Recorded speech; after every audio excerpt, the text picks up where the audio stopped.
Bon alors, bonjour tout le monde. Aujourd'hui, on va continuer le cours de physique moderne. On va se déplacer vers l'étude des ondes pour faire suite à notre étude de l'oscillateur harmonique simple. Donc, on avait commencé avec le chapitre 1 euh, la dernière fois. Maintenant, on est rendu au chapitre 2. Euh, de la même façon qu'on avait défini c'est quoi une onde, maintenant, ce qu'on va faire, c'est qu'on va définir ce qu'était un oscillateur. Maintenant, on va définir ce qu'est une onde mécanique. Donc, une onde, encore là, une définition très, très générale. Une onde, c'est une perturbation, ok, qui va se propager sans déplacement de matière, puis qui va transporter de l'énergie. Ok. Donc, on a des exemples ici un peu, bon, pas les plus compliqués, là, mais voici une vague dans un stade. Donc, on voit qu'il y a un mouvement, ok, il y a une perturbation, il y a quelque chose qui se déplace. Ça transporte, mais il n'y a pas de déplacement de matière. Donc, qu'est-ce qu'on veut dire par là, c'est que c'est pas les gens individuellement qui vont se déplacer pour causer l'apparition de l'onde, c'est simplement ils vont se lever puis se rasseoir au moment approprié. Ok. Donc on va revenir vraiment beaucoup là-dessus. Ici c'est un peu le même principe. Si vous avez une onde sinusoïdale, ok, donc vous avez une gang d'étudiants motivés qui reproduisent une onde sinusoïdale qui n'est pas le seul type d'onde qui existe, mais qui en est un qu'on va voir.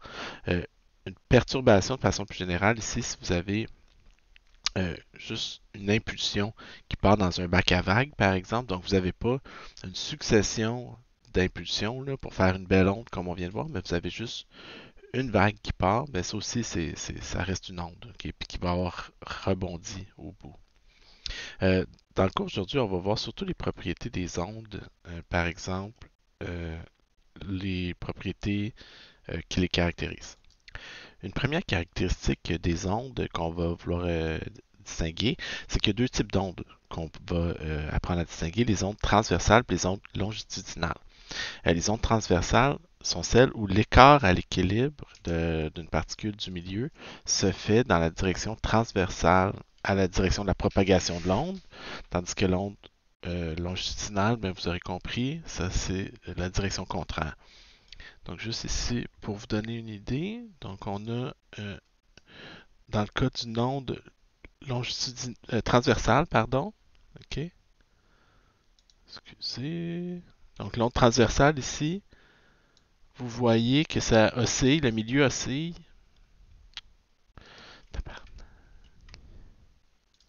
Donc, dans le cas d'une onde transversale, pardon, là, excusez, ici, qu'est-ce qu'on a représenté? On a représenté, on voit l'onde se déplacer, là, donc de la gauche vers la droite, dans notre exemple.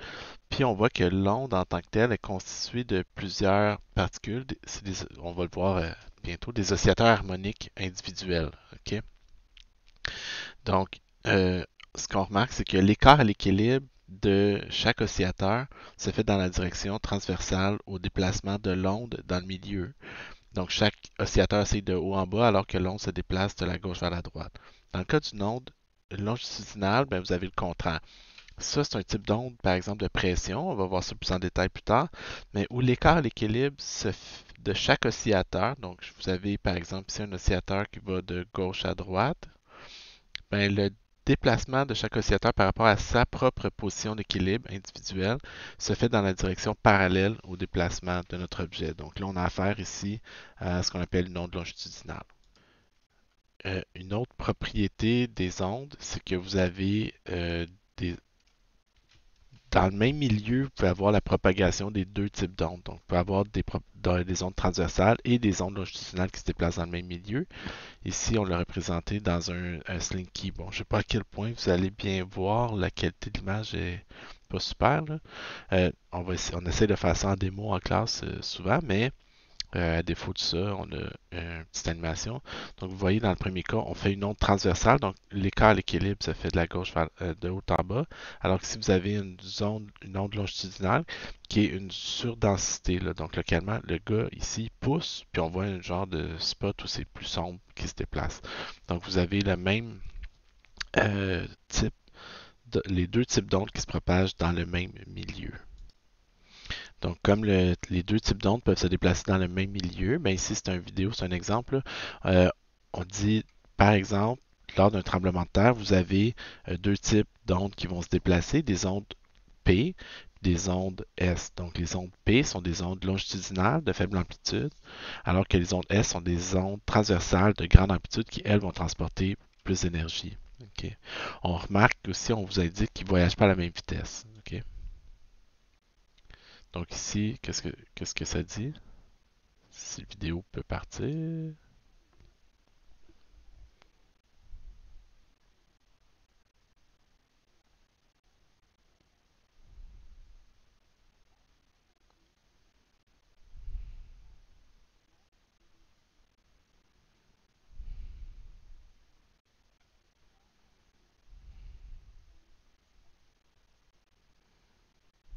OK. Donc, pardon. Donc, on vous dit les deux ondes se déplacent à des vitesses différentes. Donc, les ondes rapides, par exemple, se déplacent à 6 km par seconde, alors que les ondes lentes se déplacent plus à 3,5 km par seconde. Ce qui est quand même assez rapide, on s'entend là. On dit une station sismique reçoit les ondes P 40 secondes avant les ondes S. À quelle distance se trouve-t-elle de l'épicentre? Donc, pourquoi les ondes peuvent se déplacer à différentes vitesses? Ben, imaginez que vous avez le sol qui est comme ça ici, puis que vous avez l'épicentre qui se produit ici. Okay? Donc, vous allez avoir deux types d'ondes qui vont partir. Okay? Vous allez avoir, comme on dit, les ondes transversales qui vont voyager comme ça, tandis que les ondes longitudinales, elles, vont voyager comme ça ici. Okay? Ben, imaginez que vous essayez de déplacer de la Terre dans ce sens-là, que la résistance va être pas mal plus grande généralement que si vous arrivez comme ça proche de la surface. Là. Ici, ça prenez du sol, entre guillemets, là, ici, c'est plus facile de le faire bouger verticalement que de le faire bouger horizontalement. Donc la résistance va être beaucoup plus grande dans la direction transversale ici, le long du sol, que perpendiculairement à celui-ci. Euh, Sauf que ça va être en même temps beaucoup plus facile de déplacer le sol. Donc l'énergie va être transportée beaucoup plus efficacement comme ça, mais les ondes qui partent longitudinales vont voyager plus vite. Donc nous, ce qu'on nous dit ici, c'est tout simplement... excusez, attendez une seconde. Mais ce qui est certain, c'est que dans les deux cas, si l'épicentre est ici, puis votre petit bonhomme qui ressent le tremblement de terre est ici, mais la distance qui les sépare est la même. Okay? Appelons cette distance-là delta x. Okay? Nous, on sait que la vitesse, c'est le déplacement par unité de temps. Okay? Donc, dans un premier cas, on parcourt la distance delta x à la vitesse v pendant un intervalle de temps delta t. Dans le deuxième cas, on parcourt cette distance-là à la vitesse v2 pendant un temps delta t2.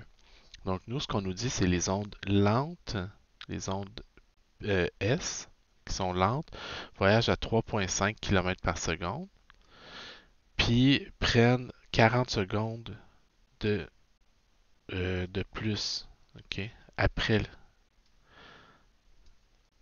les ondes P, qui, elles, voyagent à 6 km par seconde. Okay?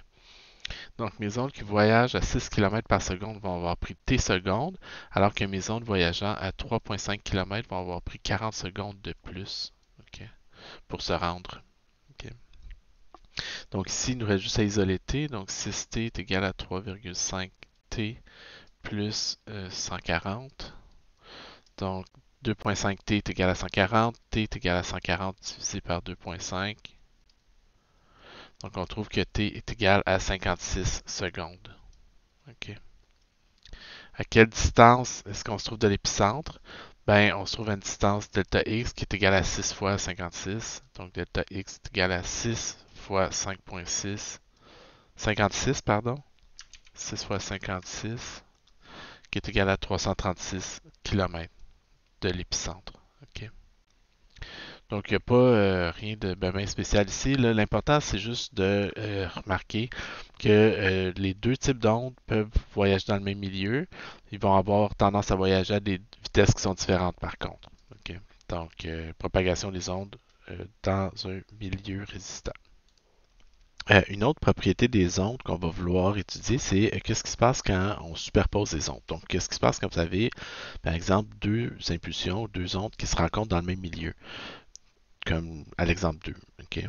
Donc, qu'est-ce qui se passe?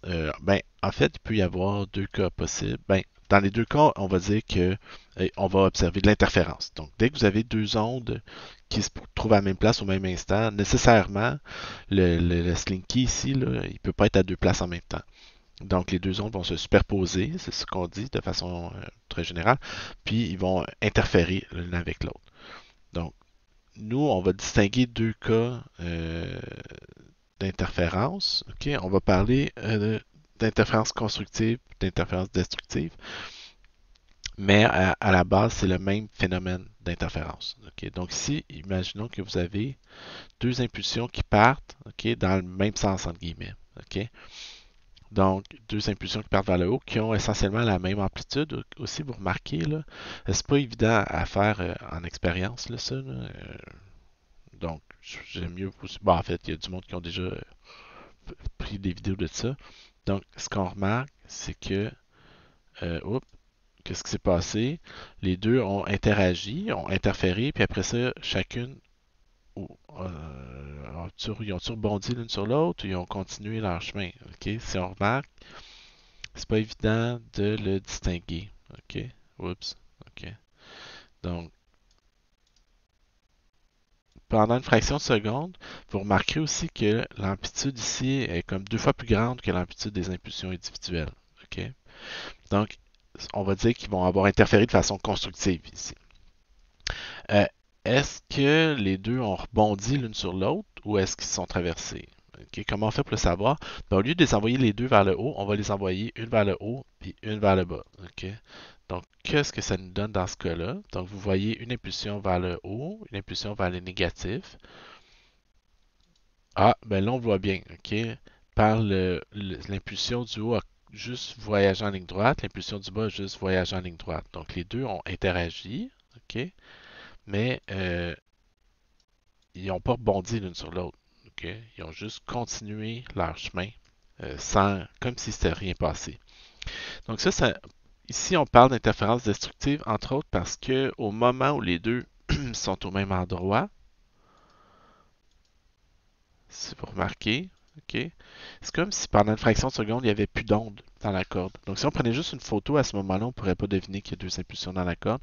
La corde serait plate, plate, plate. On parle d'interférence destructive dans ce cas-là. Une chose que ça nous permet de voir par contre, puis c'est pour ça qu'on parle de superposition d'ondes, c'est que vous avez deux impulsions qui se trouvent dans le même milieu de propagation. Évidemment, le milieu de propagation ne peut pas être à deux endroits en même temps. Il va se trouver à un endroit qui représente la somme des amplitudes individuelles des ondes qu'il compose. Donc, quand vous avez, par exemple, deux impulsions comme ça, ben, si vous voulez trouver la forme de l'impulsion résultante, la corde résultante, ben, vous allez juste additionner l'amplitude de chaque impulsion en chaque point le long de la corde. Donc, c'est comme ça qu'on parle de superposition d'ondes. Puis, c'est ça qui va nous permettre, dans le fond, on parle ici d'interférence constructive versus destructive, mais on devrait plutôt parler de façon générale d'interférence puis de superposition des ondes. Donc, si on regarde un peu plus près, qu'est-ce qui se passe? Vous avez deux impulsions, par exemple dans le cas du Slinky, qui s'approchent l'une de l'autre. Ça, c'est des simulations de Yves Pelletier, qui est un prof de physique à Outaouais. Donc, les deux, avant la collision, si on veut, on les voyait s'en aller l'une vers l'autre. Après, ils s'éloignent. Comme on disait, est-ce qu'ils ont rebondi ou est-ce qu'ils sont juste traversés? Ben, on va regarder en détail les deux impulsions. Donc, ce qu'on remarque, c'est que chaque impulsion garde sa forme. OK? Donc, il n'y a pas d'interaction entre les impulsions. Ça peut sembler bizarre qu'on dise qu'il n'y a pas d'interaction entre les impulsions, alors que, ben, de toute évidence, là, la corde en jaune, ben, elle tient compte de la présence des deux. Mais chaque impulsion traverse l'autre impulsion comme si l'autre n'existait pas, tout simplement. OK? Ils n'interagissent pas. Mais la somme, OK? Mais pour trouver l'allure de la corde, on doit additionner les amplitudes des ondes individuelles. OK? Donc, par exemple, ici, j'étais à 1, 2, à peu près un petit peu plus que 2 carrés et demi. Mais comme la verte puis la jaune, la verte et la bleue ont chacune un peu plus que 2,5, ben la somme donne 1, 2, 3, 4, un peu plus que 5 carrés d'amplitude. OK? Dans le cas de l'interférence destructive, ce qu'on voyait, c'était quelque chose qui avait cette allure-là. OK? On se doute plus que les deux impulsions vont s'annuler l'une avec l'autre, mais comment on peut l'observer? Ben, si on regarde dans le détail, les mêmes choses, les deux impulsions ne vont jamais interagir l'une avec l'autre. Puis si on veut trouver l'allure générale de la courbe, ce qu'on va devoir faire, c'est additionner les impulsions des ondes individuelles, des impulsions individuelles qui composent l'onde. Euh, Vous remarquerez que le point ici reste toujours immobile. Okay? Dans notre cas, on a une onde qui se déplace vers les positifs, une onde qui se déplace vers les négatifs. Comme nos ondes sont parfaitement symétriques, c'est vraiment des impulsions sinusoïdales, ben, peut-être pas sinusoïdales, non, excusez, mais c'est des impulsions qui ont les deux la même forme symétrique autour de leur sommet. Ben, ici puis ici, l'amplitude va toujours être de grandeur égale, mais de signe opposé. Donc la somme des deux va toujours donner 0. Okay? On appelle ça un nœud, en fait. Okay? Donc c'est un point qui ne bouge pas. Okay? C'est un nœud. Okay? Donc on voit la superposition des ondes. Pardon. Donc ça nous permet de faire l'exemple numéro 2. Donc, dans l'exemple numéro 2, on vous demande de superposer deux impulsions qui se déplacent toutes les deux à la même vitesse de 20 cm par seconde. OK? Donc, on vous demande que les deux se déplacent à 20 cm par seconde. Trouvez la forme des impulsions au temps demandé. Donc, qu'est-ce qu'on doit faire quand on veut faire quelque chose comme ça? C'est qu'on doit faire avancer chaque impulsion individuellement. La première étape, c'est de faire avancer chaque impulsion individuellement. Donc, comme ils se déplacent à 20 cm par seconde, 0,5 secondes plus tard, ils vont avoir toutes les deux avancé de 10 cm. Ici, à notre échelle, chaque carré représente 5 cm. Donc, les deux impulsions vont avoir avancé de 10 cm. Donc, de 2 carrés. Donc, on va tracer l'allure des deux impulsions individuellement. OK. Donc, l'impulsion ici en haut va avoir avancé de 2 carrés. L'impulsion du bas va avoir avancé de 2 carrés. Puis ensuite, ce qu'on va faire, c'est que pour chaque point le long de la corde, on va additionner l'amplitude des impulsions individuelles. Donc évidemment, ici, tout le début, il n'y a absolument rien, donc ça va rester 0. Du point ici jusqu'au point ici, on a une amplitude de plus 15 d'un côté, puis une amplitude de 0 pour l'autre. Donc la somme des deux va donner plus 15 ici. Ici, c'est vraiment la seule région où les deux impulsions interagissent directement. Ben, interagissent pas, mais se superposent. Excusez. Donc, l'impulsion du haut a une amplitude de plus 15, celle du bas moins 10. La somme des deux va donner plus 5. Puis ensuite, de là jusqu'ici, vous avez simplement l'impulsion du bas dont l'amplitude est de moins 10. Puis après ça, vous avez plus rien. Donc, le profil va avoir l'air de ça. Donc, de plus 15. Ici, les deux se superposent. La somme des deux donne plus 5. Ici, moins 10. Ici, il n'y a aucune impulsion. À t égale à 1 seconde, on va faire la même chose. Continuer de faire avancer l'impulsion du haut de 2 carrés. Faire avancer l'impulsion du bas de 2 carrés. Okay? Puis additionner les deux. 0. De ici à ici, on a moins 10 et 0. Donc la somme donne moins 10 ici. Pour ces trois carrés-là, on a l'impulsion du haut à plus 15, celle du bas à moins 10. La somme des deux va donner plus 5. Puis ici, on va avoir moins 10. Donc, puis après, 0. Puis à t égale à 1,5 secondes, ben, on fait avancer les deux impulsions encore une fois. Okay? L'impulsion du haut avance de 2 carrés, l'impulsion du bas avance de 2 carrés. Là, on voit qu'ils ont fini de se superposer, donc l'allure de la corde va avoir l'air de ça. Donc, c'est vraiment important de remarquer que les ondes se superposent, mais ne vont jamais interagir directement l'une avec l'autre. Puis, une fois que c'est fait, on a l'impression que les deux n'ont jamais interagi. Okay? Donc ça, c'est ce qui se produit quand on a des ondes qui se superposent. Pardon. Qu'est-ce qui se passe quand on a des réflexions? Donc évidemment, une impulsion peut frapper un mur, entre guillemets. Okay? Donc on peut avoir deux types de réflexions. On peut avoir des réflexions dures où l'onde est réfléchie sur une extrémité qui est fixée. Puis on peut avoir ce qu'on appelle une réflexion molle quand l'extrémité de la corde, ou peu importe, là, est libre d'osciller.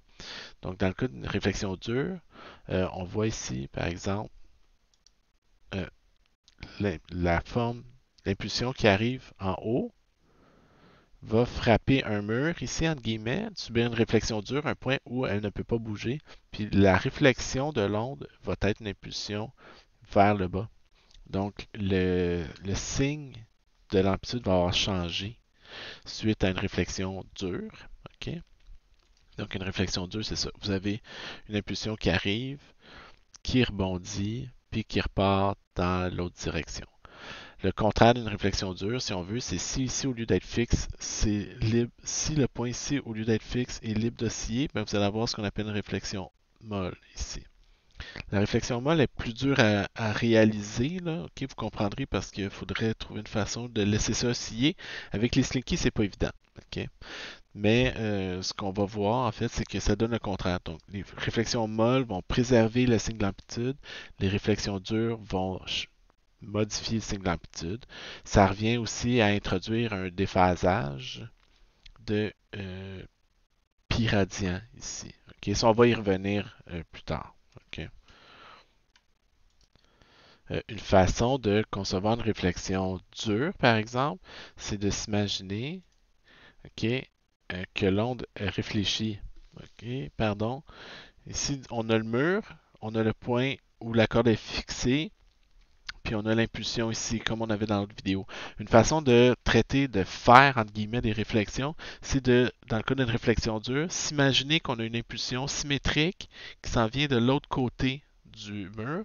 Ok, on s'entend, elle n'existe pas celle-là, mais, pardon, on fait comme si on avait une onde d'amplitude opposée qui s'en vient de l'autre côté, puis on laisse les deux interagir, tout simplement.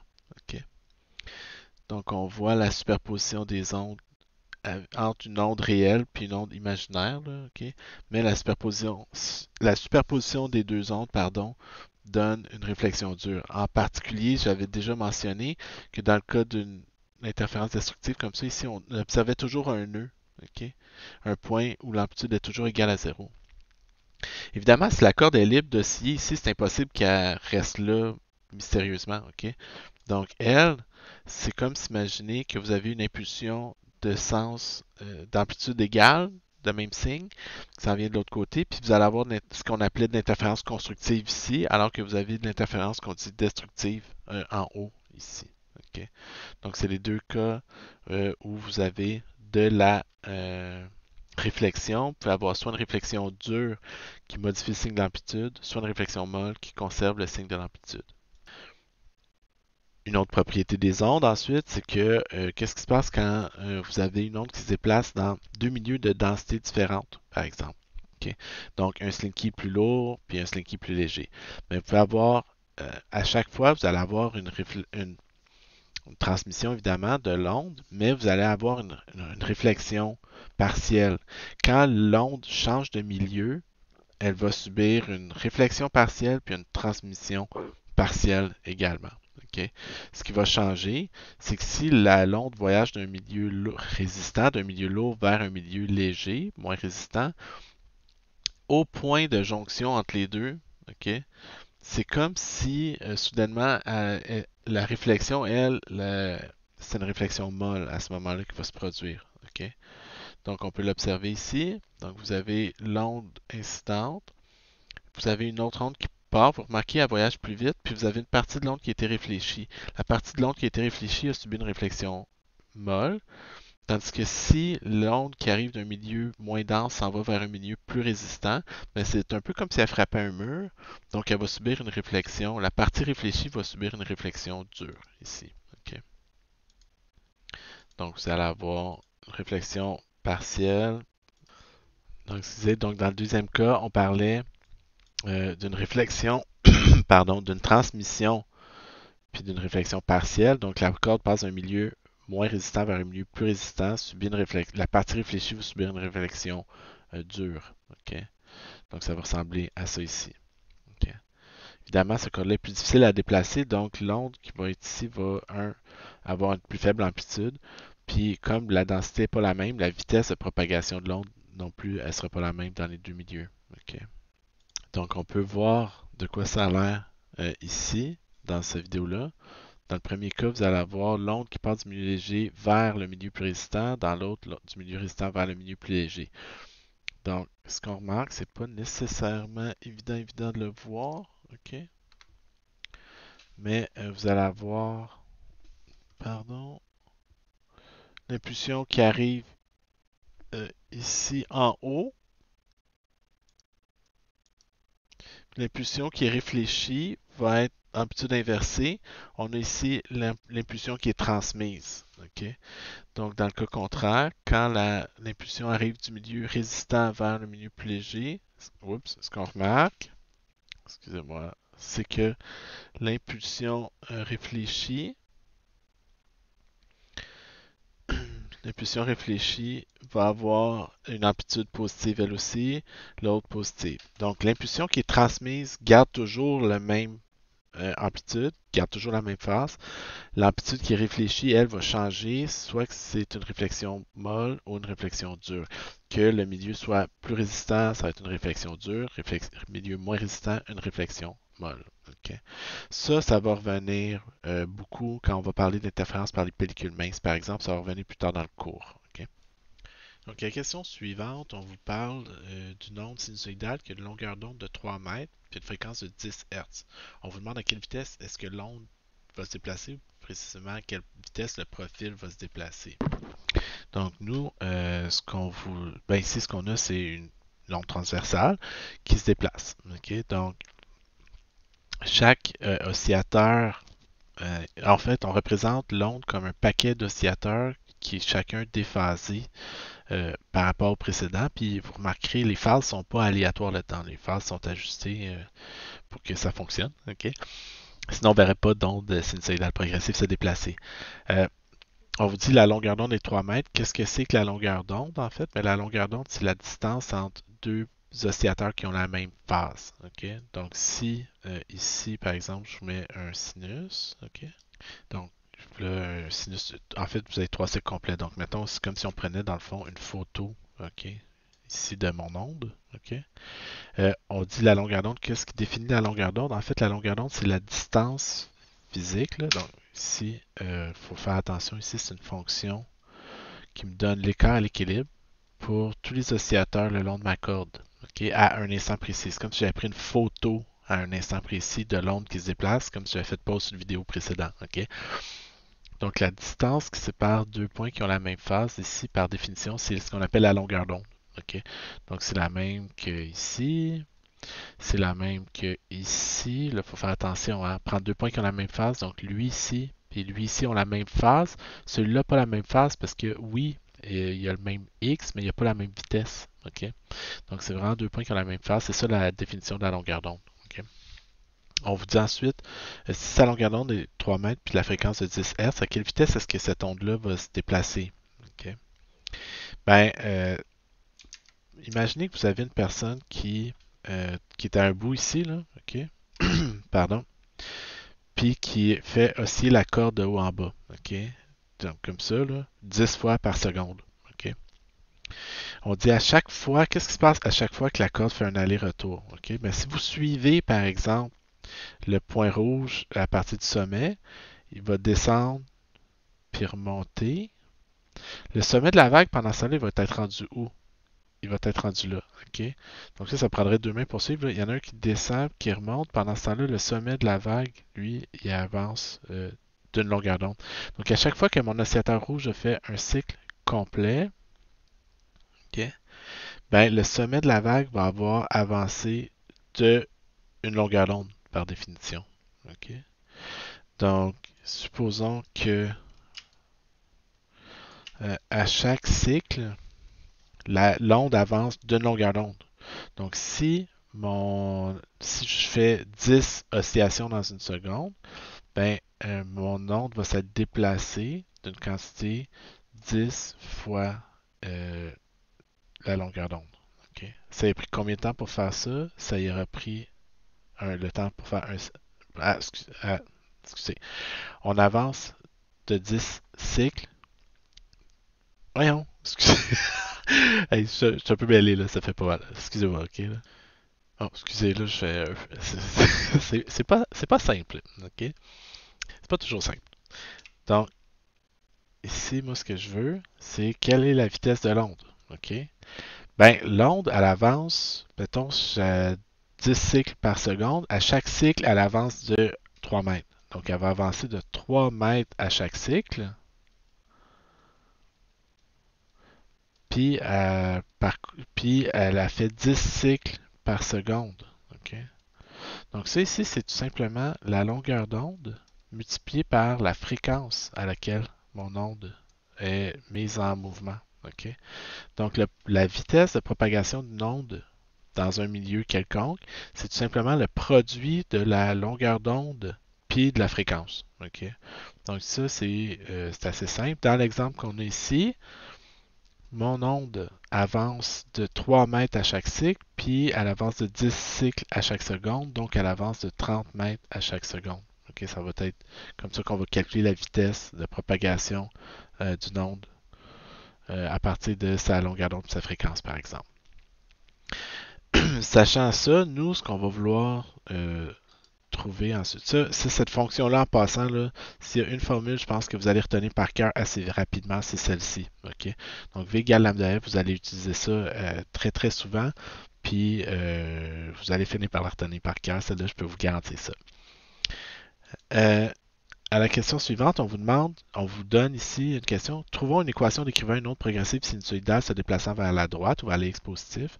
On dit initialement l'onde a le profil illustré ci compte. Donc, on vous donne l'image, OK? Portrait de l'onde à t égale à 0. Puis on vous dit quelle est l'équation qui décrit cette onde-là avec le temps qui passe. Donc, autrement dit, mettons, j'ai une onde qui a l'air de ça. OK? Puis je vous dis, euh, trouvez-moi l'écart à l'équilibre de chaque oscillateur pour chaque instant. Autrement dit, faites trouvez-moi la fonction qui a été codée en arrière de cette animation-là. Okay? À quoi ça ressemble cette fonction-là? Okay? Donc, on veut trouver l'équation qui va décrire comment varie la position par rapport à l'équilibre de chaque oscillateur pour chaque temps t. Okay? Donc, comment est-ce qu'on va faire ça? Okay? Donc, si on revient à notre oscillateur, excusez, donc, on sait que à un temps t plus tard, okay, le sommet de l'onde, par exemple, va avoir avancé d'une quantité égale à x. Okay? C'est essentiellement ça qu'on se dit. Donc, partons de ce qu'on connaît. On sait que chaque oscillateur décrit un mouvement harmonique simple. C'est quoi l'équation d'un oscillateur harmonique simple? Ben, prenons l'oscillateur à l'origine. Sa position va varier en fonction du temps comme sin de oméga t plus phi. Okay? Si on regarde dans l'exemple précédent, ok, supposons qu'on part de là, ok, de ce point-là. Si on remarque l'oscillateur en rouge qui est à x égale à 0 par exemple, il part en se déplaçant vers le bas. Ok. Donc sa vitesse est négative. Donc quelle est la phase dans un mouvement oscillatoire? Donc, excusez si on revient ici. Quelle est la phase d'un oscillateur qui est à x égale à 0, à y égale à 0, puis qui se déplace vers le bas? Donc, si on regarde ici mon oscillation, là, mon oscillateur harmonique simple, donc la position Y en fonction du temps, c'est lui ici. Okay? Donc, à ce moment-là, l'objet est à l'origine, puis il se déplace vers les négatifs. Puis on se souvient des phases 0, pi sur 2, ça c'est pi, c'est 3 pi sur 2, ça c'est 2 pi ici. Donc, la phase initiale de mon oscillateur serait de pi radian. Oméga t plus phi doit être égal à pi. Euh, ou tout simplement moins oméga t. OK? Excusez, attendez une seconde. Donc, c'est ça. Donc, il faut que la phase initiale soit égale à pi.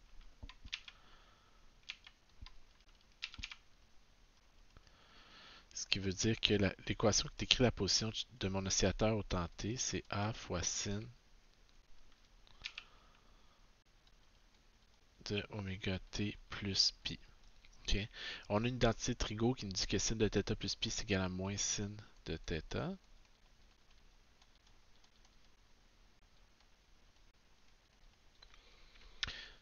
Ça me donne l'équation qui décrit l'oscillateur à l'origine en fonction du temps. OK? L'affaire, c'est que nous, dans une onde stationnaire, on sait que cet oscillateur-là va se déplacer. OK? Donc, c'est ça qu'on a. Ouais. J'en ai-tu des fenêtres, hein? OK. Ici, merci. Donc, qu'est-ce qui se passe? On dit t secondes plus tard, l'impulsion est rendue à une position x ici. OK? Donc, ça a pris t secondes pour que l'impulsion parte de l'origine puis avance, soit rendue à la position x. La propriété de ce point-là, c'est qu'il y a la même phase, il y a le même y, il y a la même phase que le point à l'origine au départ. OK, là? Donc, en fait, mon oscillateur, excusez, là, ici, qui était là au départ, si on remarque, la phase avance ici, là. C'est ce point-là ici, OK, qui va être rendu là, par exemple. OK, donc après t secondes, il va avoir avancé d'une quantité égale à x, OK, en delta t secondes. OK. Donc la position de l'oscillateur au point x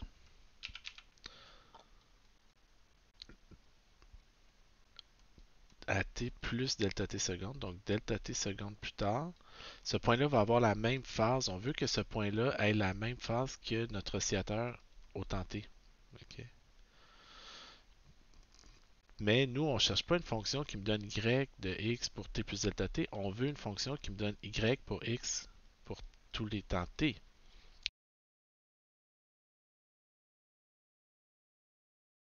Donc, ce qu'on va faire, c'est qu'on va juste reculer dans le temps de delta t secondes de part et d'autre. OK? Ça, je la connais, l'équation ici. OK? C'est cette équation-là qui est ici. J'ai juste à remplacer t par t moins delta t dedans. OK? Donc, je vais réécrire y de x de t qui est égal à moins a fois sin de oméga fois t moins delta t seconde. OK? La question qu'il faut se poser maintenant, c'est quoi ce temps-là? Donc, nous, ce qu'on dit, c'est qu'en delta t secondes, l'onde a avancé de x mètres. Mais on sait à quelle vitesse l'onde se déplace. OK? On sait que l'onde se déplace à la vitesse v. OK?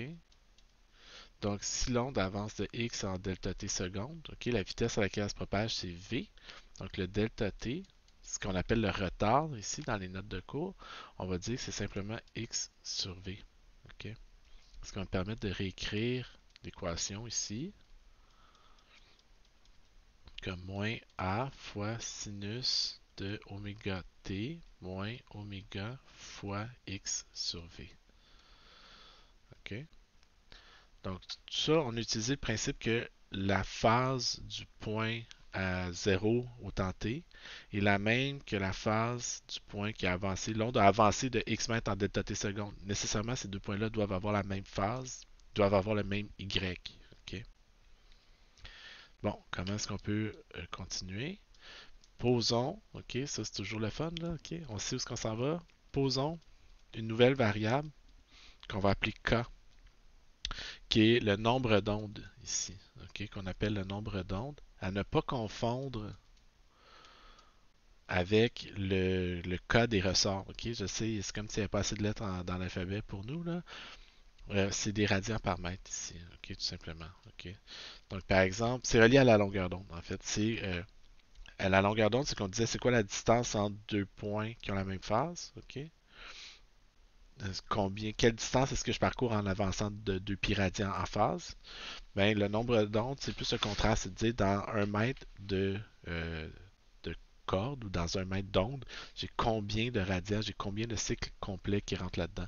Donc, c'est relié à la longueur de l'onde, à la longueur d'onde. C'est simplement 2 pi sur lambda. OK? Euh, on va voir on va chercher à l'illustrer mieux que ça bientôt. Ce que ça me permet de faire, je sais que V, c'est lambda fois F, c'est ce qu'on a vu précédemment. OK? On sait aussi que oméga, c'est 2 pi fois F. Donc, si on combine tout ça, OK, on peut remarquer que ma vitesse V, c'est lambda. Ah, ben ça veut dire que lambda, c'est 2 pi sur K. OK? Donc, c'est 2 pi sur K fois la fréquence F qui, elle, est oméga divisé par 2 pi. Donc ma vitesse V, c'est aussi donné par le rapport oméga sur K. Ok. Pardon. Moi, ce que j'ai dans mon équation, donc je reviens à l'équation qui est ici. J'ai y de x de t qui est égal à moins a fois sinus de oméga t moins oméga sur v. Oméga sur v, ça va être égal à k ici. Okay. Donc, je vais un petit peu vite pour l'algèbre, mais vous aurez l'occasion de relire ça. Moins kx. Okay. Je sais que sin de θ, c'est moins sin de θ. Donc, y pour tous les x, pour tous les t, c'est tout simplement a fois sinus de kx moins oméga t. OK. Nous, ce qu'on va faire, c'est qu'on va généraliser cette relation-là en introduisant une phase initiale, une condition initiale pour la phase. Puis on va l'écrire sous la forme l'équation qui me donne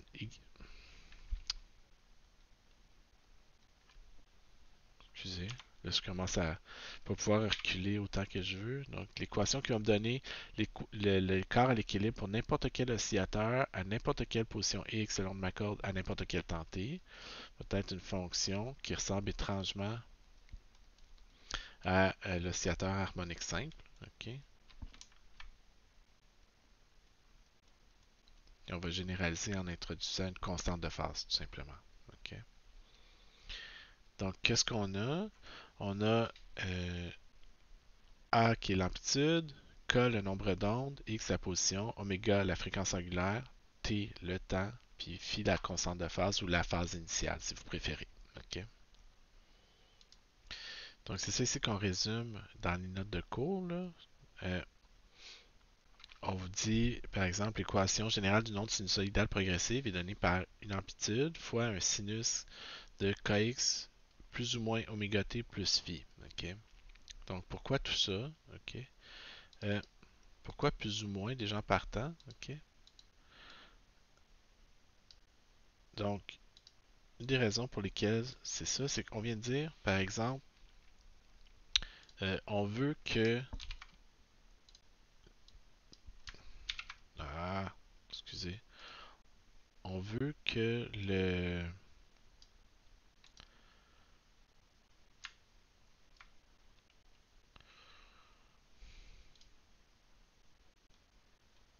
Je suis encore pas toujours super familier avec mon logiciel, vous m'excuserez, ok? On veut que le point, au fur et à mesure qu'il se déplace, donc supposons qu'on regarde un petit peu plus tard puis qu'on dit que l'onde se déplace dans cette direction-là. Okay? Supposons que mon onde se déplace vers les x positifs. Okay? Ça veut dire que un petit peu plus tard, le sommet de la vague qui était ici va être rendu ici. Donc l'onde va avoir, je sais pas, cette allure-là ici à la place. Okay? Excusez pour les dessins d'onde à main levée. Okay? Donc ça, c'est à t égale à 0, par exemple. Ça, c'est delta t secondes plus tard. Okay? Ben, qu'est-ce qui se passe? C'est que le point qui est ici, puis le point qui est ici ont nécessairement la même phase. Encore une fois, c'est important de le remarquer.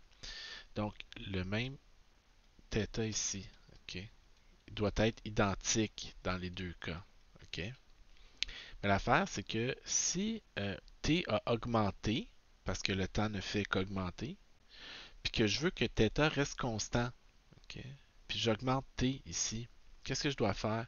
Ben, je dois augmenter x aussi pour que cette différence-là, que le kx moins oméga t, reste constant. Okay? Donc, encore une fois, par exemple, la phase du point qui décrit le sommet de la vague, ça doit être égal à pi sur 2. Okay? Parce qu'il faut que le sinus de tout ça donne 1. Okay? Au fur et à mesure que le temps avance, si je veux que ça reste égal à pi sur 2, puis que ça devienne de plus en plus grand et négatif, ben, il faut que ça devienne de plus en plus grand et positif pour compenser. Okay? Donc, il faut que le kx moins oméga t reste constant. Donc, au fur et à mesure que t va augmenter, x va augmenter lui aussi pour compenser. Ils ne vont pas augmenter à n'importe quel rythme.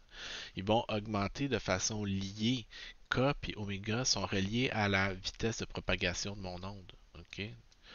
Donc, il faut que ça augmente au bon taux. Okay? Pourquoi on met un positif quand les ondes se déplacent vers la gauche? Ben, imaginons maintenant que mon onde se déplace vers les x négatifs. Okay? Donc, un petit peu plus tard, le sommet de l'onde qui est ici va être rendu, je ne sais pas moi, ici. Okay? Puis mon onde va être Hey, j'ai essayé de tracer des ondes sinusoïdales à main levée là-dessus. Mettons que mon onde se déplace dans cette direction-là maintenant. OK? Encore une fois, je veux que mon point garde toujours la même phase. OK? Donc, on va tout simplement remplacer le signe par un signe négatif, un signe positif entre les deux. OK? Pourquoi? Pardon.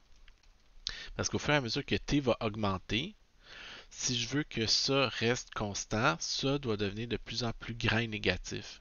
OK? Pour que ça devienne de plus en plus grand et positif, ça de plus en plus grand et négatif, la somme des deux va rester constante. OK? Donc, il faut que x devienne de plus en plus grand et négatif. Si je mets un plus ici, puis que je laisse augmenter le temps, nécessairement, je dois diminuer x pour que la somme des deux reste constante pour décrire la phase du point qui est au sommet de l'onde depuis le début. OK? Donc, on va avoir le signe qui va changer dépendant est-ce que j'ai une onde qui se déplace vers les x positifs ou vers les x négatifs dans mon exemple qui est ici. Okay? Donc, c'est le signe de la vitesse qui dicte le signe, la direction de propagation de l'onde qui dicte le signe dans mon équation ici. Okay? Puis ce que vous remarquerez aussi, okay? Donc si je prends l'équation générale, y x de t est égal à a fois sin de kx moins oméga t. Supposons que c'est une onde qui se déplace vers les positifs. Là, okay? Ben, on sait que v est égal à oméga sur k. Donc, je peux mettre un k en évidence ici. OK? A fois sin de k. Il me reste quoi?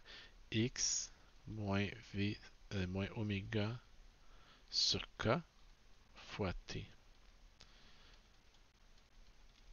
Est-ce qu'on remarque que c'est que le oméga sur k ici est égal à v? OK? Vous allez me dire aussi que je m'en vais avec tout ça.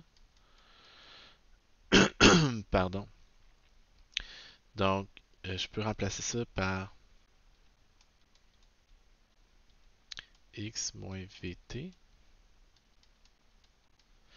Ben, chaque fois que je peux remplacer ma fonction par une seule variable, mettons, appelons une variable, je sais pas moi, bêta, okay, qui est égale à x moins vt. Chaque fois que je peux écrire ça, comme ça, je me retrouve à avoir une fonction d'une seule variable ici, qui est sin de k fois bêta plus phi. Okay. Donc, chaque fois que je peux écrire ma fonction comme une fonction d'une seule variable, hey, ça c'est vraiment l'oscillateur harmonique qu'on connaît, hein? Okay? Mais comme j'écris mon équation en fonction de x moins vt, ça devient une onde progressive soudainement. Okay? Donc chaque fois que je peux prendre, je vous parle de ça parce on en parle dans les exercices. Là.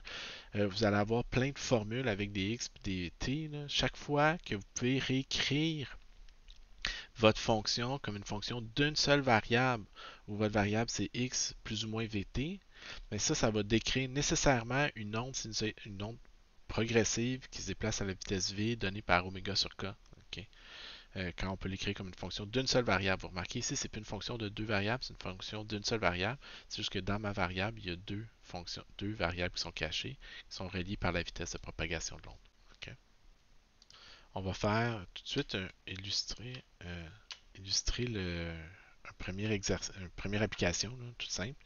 On vous dit une onde sinusoïdale se déplaçant vers les x positifs à une amplitude de 15 cm, une longueur d'onde de 40, une fréquence de 8 Hz.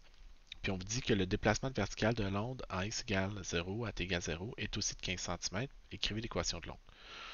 Donc, nous, on va commencer par écrire l'équation générale d'une onde sinusoïdale progressive se déplaçant vers les x positifs. Donc, ça va être kx moins oméga t plus phi. OK? Donc, qu'est-ce que j'ai besoin de déterminer? J'ai besoin de déterminer le A, le K, le oméga, puis le phi. Okay? Donc, j'ai besoin de déterminer 4 paramètres. Bien, premièrement, on vous donne l'amplitude dans la question. Donc, l'amplitude, c'est 15 cm. Okay? On vous donne quoi ensuite? Une longueur d'onde de 40 cm. Ça, c'est relié au K. Pourquoi? On sait que lambda, c'est 2pi sur K. Okay? Au K, c'est 2pi sur lambda, comme vous préférez.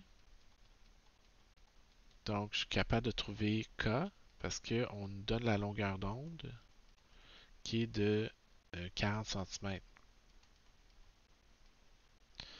en mètre. Donc ça donne 15,7 radians par mètre. OK. Donc 5 pi rad par mètre. OK. Ou encore 15,7 rad par mètre.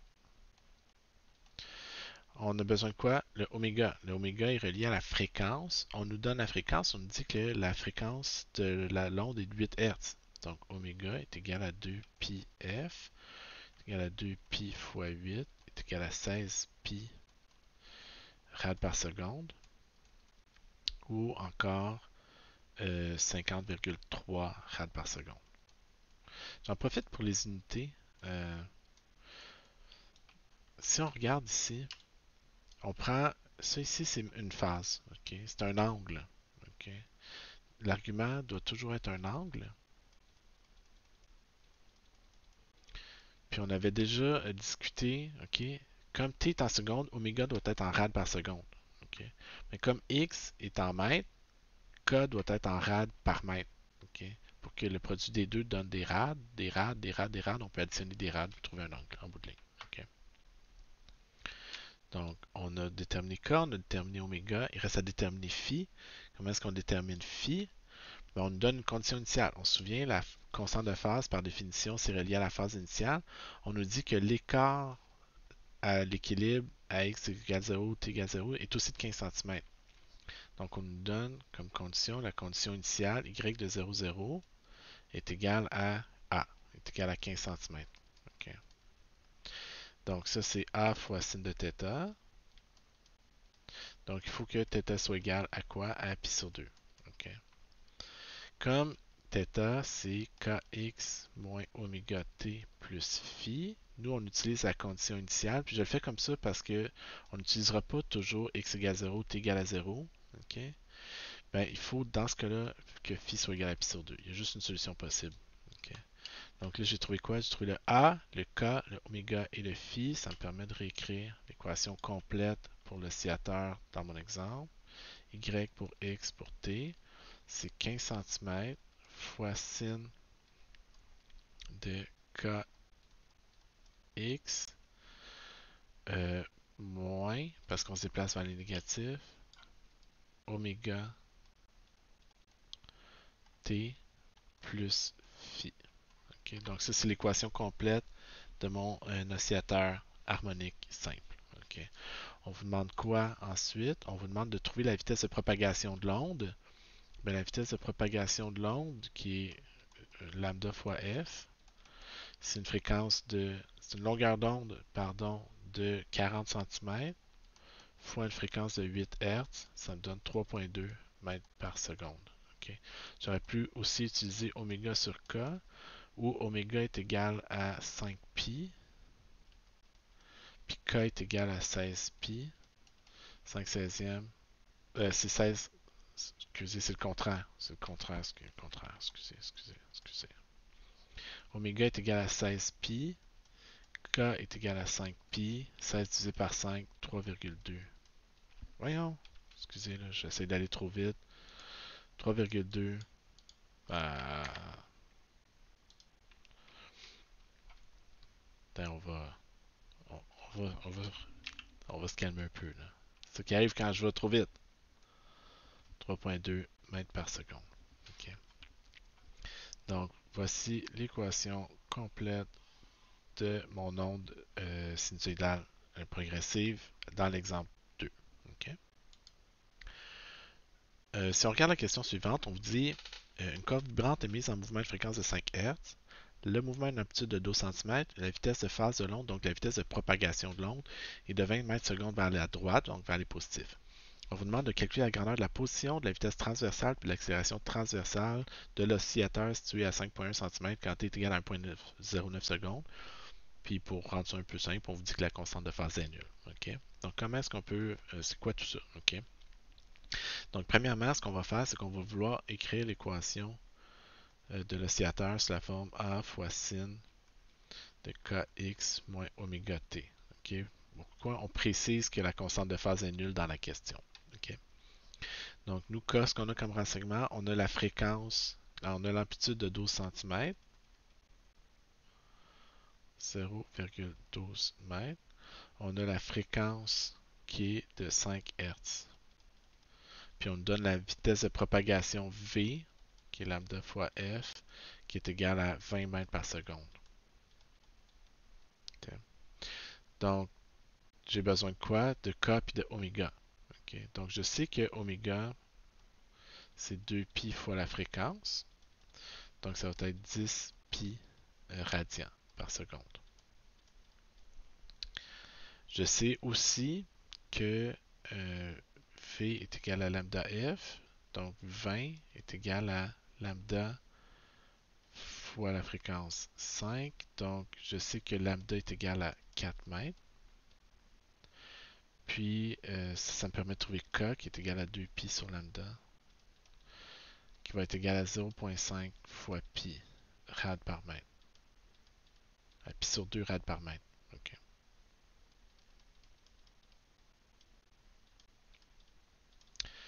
Donc, si je réécris tout ça, là, donc j'ai tous les ingrédients que ça me prend pour écrire ma fonction. Ma fonction y va être a fois sinus de k x moins oméga fois t. Ça, c'est donné en mètres. Okay. Ça, c'est l'équation complète du mouvement de mon oscillateur harmonique simple. Donc, si je cherche l'écart à l'équilibre pour l'oscillateur qui est situé à x égale à 5,1 cm, quand t est 1,09 secondes, ben j'ai juste à réécrire l'équation. Je cherche les y pour 0,12 fois sin de k fois x moins oméga fois t. Puis, si je calcule ça, je trouve une position y moins 0,0461 ou encore moins 4,61.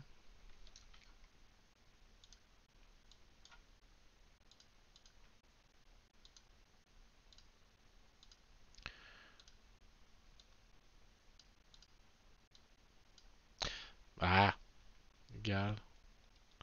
Là, je commence à... J'ai trop de choses sur ma page en même temps. Il me laisse plus reculer, là. J'ai comme dépassé un buffer en quelque part. OK, moins 4,61 cm. Ça, c'est l'écart à l'équilibre de mon oscillateur à 5,1 cm quand t est égal à 1,09 secondes. On vous demande ensuite la vitesse transversale. Bon, c'est quoi la vitesse transversale?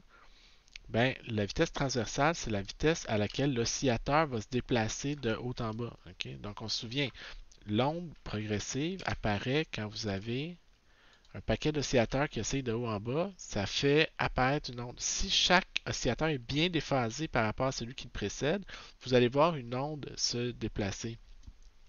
Puis je reviens sur, il faut que chaque oscillateur soit bien déphasé, parce qu'imaginez que les qui oscillent tous à la même fréquence, mais si leur phase est toute aléatoire, ben on ne verra pas une onde se propager. On va juste voir un paquet d'oscillateurs osciller tous ensemble, mais à des fréquences différentes. Donc on ne verra pas une onde, une belle onde sinusoïdale avancée. On va voir autre chose. On va y revenir un petit peu plus tard dans le cours, ça aussi. Okay? L'important, c'est que si chaque oscillateur est bien déphasé par rapport à celui qui le précède, vous allez voir une belle onde sinusoïdale se déplacer dans l'espace. Okay? La vitesse transversale, c'est quoi? C'est tout simplement la vitesse d'un oscillateur de haut en bas, okay? De part et d'autre de sa position d'équilibre. C'est la même vitesse que on a déterminé au début dans le cours. Okay? Donc, déjà en partant, on va vouloir, c'est pas la vitesse de propagation de l'onde. Okay? Cette vitesse-là, si vous remarquez, là, la vitesse de propagation de l'onde est constante, égale à lambda fois f ou à oméga sur k. La vitesse transversale de chaque oscillateur, elle, c'est pas une quantité qui est constante, c'est une quantité qui va varier dans le temps. Okay? Pourquoi? Ben, un oscillateur harmonique, sa vitesse, ça varie dans le temps, tout simplement. Okay? Donc, comment on avait fait pour déterminer la vitesse transversale ou la vitesse d'un oscillateur? Si on se souvient, pour le MHS, on avait dit, voilà l'équation de la position, on avait dit, dérivons la vitesse euh, par rapport au temps. Ça va donner A fois cos de oméga t. Multiplions par la dérivée de l'intérieur. Donc, on trouvait A oméga cos oméga t. On va faire la même chose ici, sauf que notre formule est légèrement différente. Pour les ondes progressives, sinusoïdales, ben, l'équation Y, c'est A, pardon, l'équation Y, c'est A fois sinus de kx moins oméga t plus phi. Moi, je vais trouver la vitesse transversale en dérivant Y par rapport à t. J'ai pas précisé, j'ai utilisé des symboles de dérivée partielle ici. Okay? Ici, il n'y a pas de dérivée partielle, il y a juste une variable. C'est quoi une dérivée partielle? Vous avez vu ça en mathématiques, en théorie.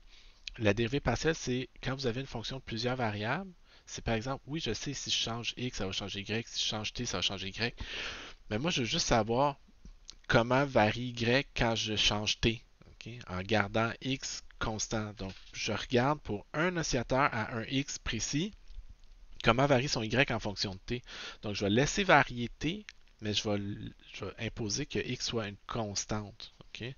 Donc, des fois, on va écrire même en gardant x constant pour être plus clair comme ça. Okay? Donc, dérivons par rapport à t, mais ça ne change pas les règles de dérivation. La dérivée de sin, c'est quoi? C'est cos.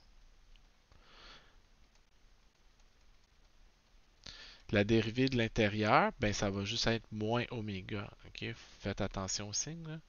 Mais je veux dire, ça n'a pas changé. X est une constante, tout simplement. Donc, on ne va pas dériver X ou rien de ça. Okay? Donc, l'équation pour la vitesse transversale, qui est elle aussi une fonction de X et de T, ça va être quoi? Moins A oméga cos Kx moins oméga T plus phi. Ici, on vous demande de la trouver quand x est égal à 5,1 cm, t 1,09 cm. Donc la vitesse transversale de x est égale à 5,1 cm, t est égal à 1,09 secondes. Vous allez trouver une grandeur, là, ok, là, je vous épargne de recopier tout ça. 3,48 mètres par seconde positive. Donc la particule à 5,1 cm, quand t est égal à 1,09, elle se déplace vers le haut à 3,48 mètres par seconde. On cherche ensuite l'accélération transversale. Ben, l'accélération transversale, c'est juste le taux auquel varie la vitesse transversale. Donc, on se souvient que l'accélération, c'est la dérivée de la vitesse par rapport au temps. Donc, l'accélération transversale, ça va être la dérivée partielle de la vitesse transversale par rapport au temps.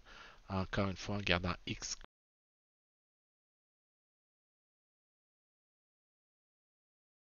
Excusez, là, mes écouteurs débarquent de temps en temps, je ne sais pas pourquoi.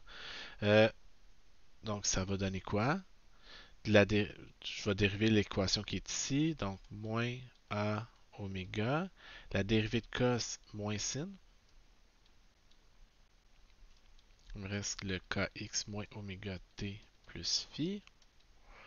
Je vais dériver ensuite par l'intérieur de la parenthèse qui est moins oméga. Okay. Donc là, si je regarde, j'ai 1, 2, 3 signes négatifs. Donc l'accélération transversale est donnée par quoi? Moins oméga carré fois A fois sinus de kx moins oméga t plus phi. Je l'ai écrit comme ça, pourquoi? Parce qu'on remarque ici, ok, ça c'est l'équation y. Donc l'accélération, c'est moins oméga carré fois y. Ça ressemble-tu assez à ce qu'on avait pour l'oscillateur harmonique? Ok, c'est pas une coïncidence. Une onde, c'est juste un paquet d'oscillateurs harmoniques. Donc, si la relation est valide pour les oscillateurs, la relation va aussi être valide pour les ondes. Okay? Donc, si je veux trouver l'accélération transversale de mon point, ben, je connais son Y. Okay? On l'avait évalué à la question 1, c'était de moins 4,61 cm. Donc, l'accélération, j'ai juste à faire moins oméga carré fois ça. Je vais trouver une accélération transversale pour ce point-là de 45,5 mètres par seconde carré. Okay? Donc, les relations importantes, là, on a vu, c'est sûr, le oméga lambda f, oméga sur k, mais on sait que A est égal à moins oméga carré fois x ou fois y, là, ok? Ça, c'est quelque chose qui va revenir régulièrement dans le cadre du cours. Ok? Une dernière chose sur laquelle je veux insister avant de vous laisser digérer tout ça, ok? C'est revenir. Ok.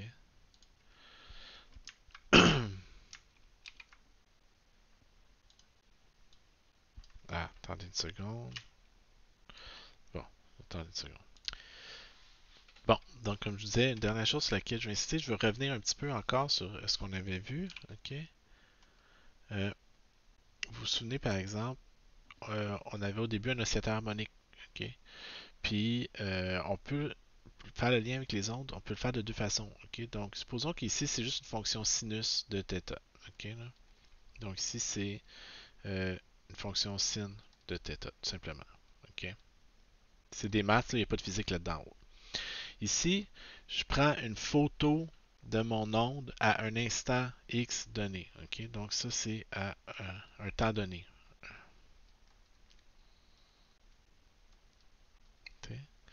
Je prends une photo de l'onde. Qu'est-ce que je vais voir? Ok.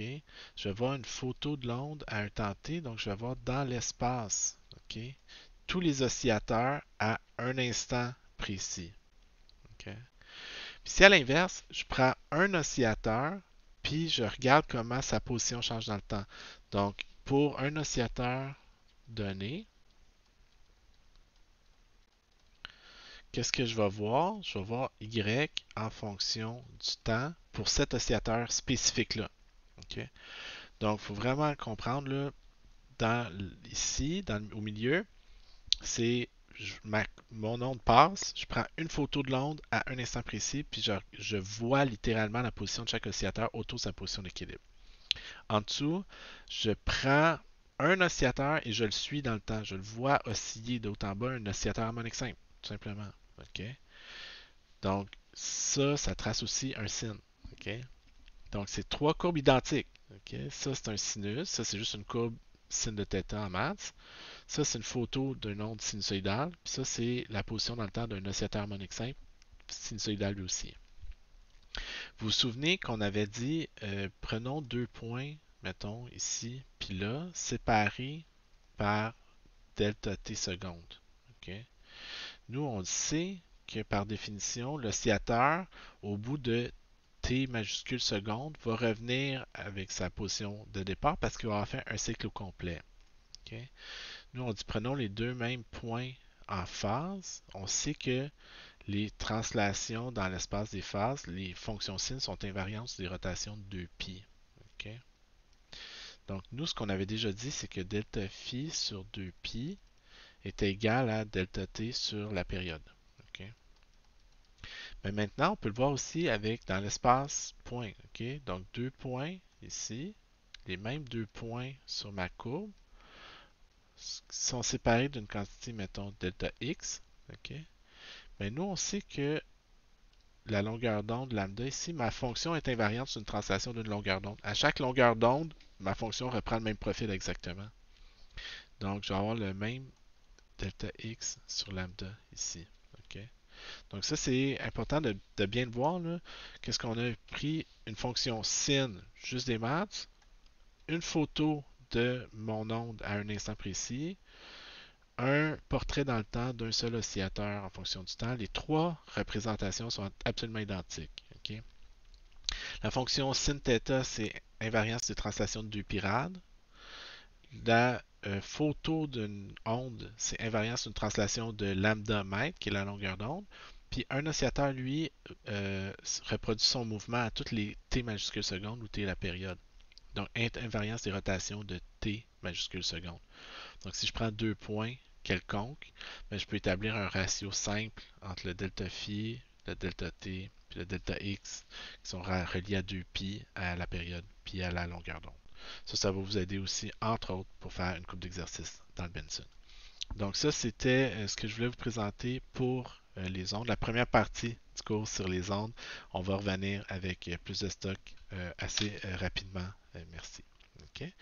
Encore une fois, si vous avez des questions, gênez-vous pas. Posez-les dans les commentaires, posez-les dans le forum sur Moodle. Ou, comme je vous disais aussi, on se voit à chaque semaine en direct sur Zoom. Posez les questions, c'est vraiment important. Là, donnez-moi du feedback, s'il vous plaît, parce que, encore une fois, je sais que c'est super abstrait. J'essaie de rendre ça digérable, là, mais si vous ne me donnez pas de feedback, je ne peux pas m'améliorer. OK? Donc, j'attends de vos nouvelles.